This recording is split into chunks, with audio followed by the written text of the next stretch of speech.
ये स्टूडेंट्स, आज हम डिस्कस करने जा रहे हैं मीसनर इफेक्ट, लेकिन उसके पहले हम थोड़ा सा डिस्कस करेंगे destruction of super conductivity by magnetic field. ठीक, तो इसके लिए सबसे पहले हमने एक ग्राफ यहाँ पे प्लॉट कर रखा है, इसके बारे में आपको थोड़ा सा जानकारी दे दे।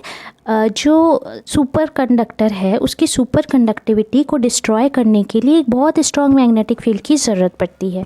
जो क्रिटिकल वैल्यू है अप्लाइड फील्ड की सुपर कंडक्टिविटी को पूरी तरह से नष्ट करने के लिए उससे डिनोट किया जाता है HCT से। ठीक है, और ये फंक्शन ऑफ टेम्परेचर होता है, टेम्परेचर के साथ ये बदलता है। क्रिटिकल टेम्परेचर पे क्रिटिकल फील्ड की वैल्यू 0 होगी। यहाँ पर वेरिएशन दिया हुआ है टेम्परेचर और क्रिटिकल फील्ड का। क्रिटिकल फील्ड को गॉस में लिया गया है, ठीक है, और यहाँ पे अलग अलग मटेरियल्स लिए गए हैं, टेलुरियम, इंडियम, टिन, मरकरी और लेड। तो यहाँ पे ये कर्व आपको ये बता रहा है कि यहाँ पर सुपर कंडक्टिंग स्टेट है लोअर टेम्परेचर पे और हायर टेम्परेचर पे नॉर्मल स्टेट है। इस तरफ इस पार जो है वो नॉर्मल स्टेट है, जो हर एक मटेरियल को कब अचीव हो रहा है, जब टेम्परेचर बढ़ रहा है तब इनको हायर टेम्परेचर पे नॉर्मल स्टेट मिल पा रहा है। ठीक है, तो इसको डिस्कस करने के लिए हमको मीसनर इफ़ेक्ट को समझना होगा। तो मीसनर इफ़ेक्ट ये कहता है कि मीसनर और ऑक्शन फील्ड ने ये बताया था एक्चुअली। तो मीसनर इफ़ेक्ट में इन्होंने ये कहा कि अगर एक सुपर कंडक्टर को लिया जाए और उसे ठंडा कर दिया जाए मैग्नेटिक फील्ड में ट्रांजिशन टेम्परेचर के नीचे, तो फिर जो लाइंस ऑफ इंडक्शन है वो बाहर की तरफ चले जाती है। तो जो मीसनर इफ़ेक्ट है वो ये कहता है कि अगर आपके पास एक सुपर कंडक्टर है तो उस सुपर कंडक्टर के अंदर जो मैग्नेटिक फील्ड है उसकी वैल्यू पूरी तरह से 0 होगी। ठीक है, तो इसके लिए एक लूप ऑफ वायर हम कंसीडर करते हैं। ये एक लूप ऑफ वायर है हमारे पास। ये एक ऐसे मेटल का बना हुआ है जो कि सुपर कंडक्टिविटी को एग्जिबिट कर सकता है। एक temperature T greater than TC पे जो मेटल है वो नॉर्मल स्टेट में है। ठीक, कैसे स्टेट में है वो? नॉर्मल स्टेट में है। अब इस लूप को उठा करके हम प्लेस कर देते हैं मैग्नेटिक फील्ड में और इसका टेम्परेचर जो है वो कम कर देते हैं। तो हम देखते हैं कि TC से कम कर देते, क्रिटिकल टेम्परेचर से भी कम कर देते, तो देखते हैं कि ये सुपर कंडक्टर बन जाता है। तो इसके लिए हम यूज़ करते हैं फैराडे के लॉ का। फैराडे का लॉ क्या कहता है? Line integral of electric field E.dl around any closed loop, उसकी वैल्यू इक्वल होगी किसकी? Rate of change of flux की। ठीक है, तो फ्लक्स के चेंज के साथ ये वैल्यू जो है वो बिल्कुल सेम होगी। अब हमें ये पता है कि रेजिस्टिविटी जो होती है सुपर कंडक्टर की, रो की वैल्यू वो होती है 0, तो E की भी वैल्यू, इलेक्ट्रिक फील्ड की वैल्यू हो जाएगी 0।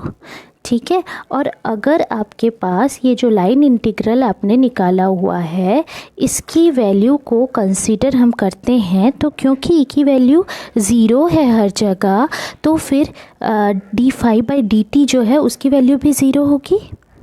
यानी कि जो मैग्नेटिक फ्लक्स है, फ्लक्स की वैल्यू चेंज होगी और वो ट्रैप हो जाएगी, अंदर बंध के रह जाएगी। या हम इसे ऐसे समझें कि जब भी मेटल जो है वो सुपर कंडक्टर बन जाता है तो उसके अंदर का फील्ड जो है वो बाहर की तरफ फेंका जाता है।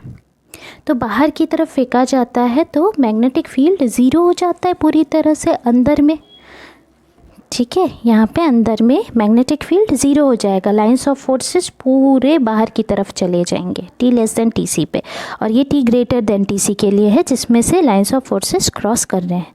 तो सुपर कंडक्टर ने क्या किया, वो करता क्या है कि वो मैग्नेटिक फील्ड को बाहर की तरफ फेंक देता है। ऐसा कैसे करता है? वो इस सरफेस में इलेक्ट्रिकल करंट सेट करता है।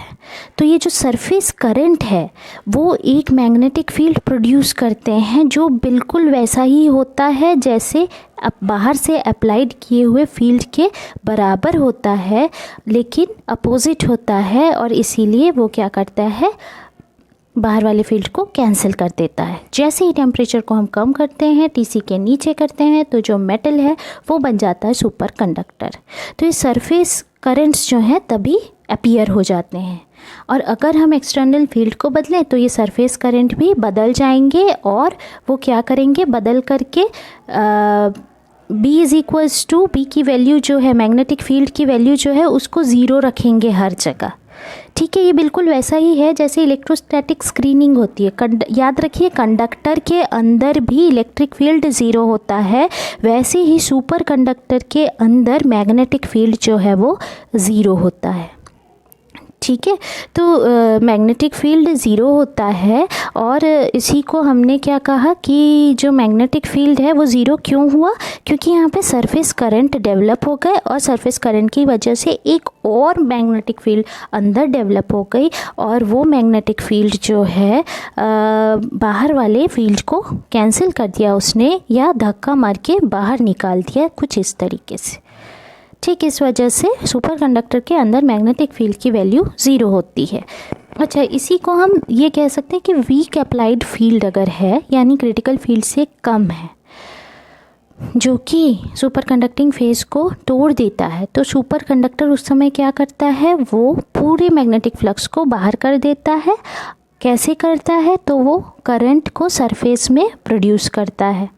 ठीक है, तो सरफेस में प्रोड्यूस करता है और ये शील्ड करता है। जैसे इलेक्ट्रोस्टैटिक शील्डिंग की हम बात करते हैं या स्क्रीनिंग की हम बात करते हैं, ये बिल्कुल कुछ उसी तरीके का है। तो ये जो सरफेस करंट है वो क्या करते हैं, शील्ड कर देते हैं सुपर कंडक्टर के अंदर वाले हिस्से को बाहर वाले अप्लाइड फील्ड से।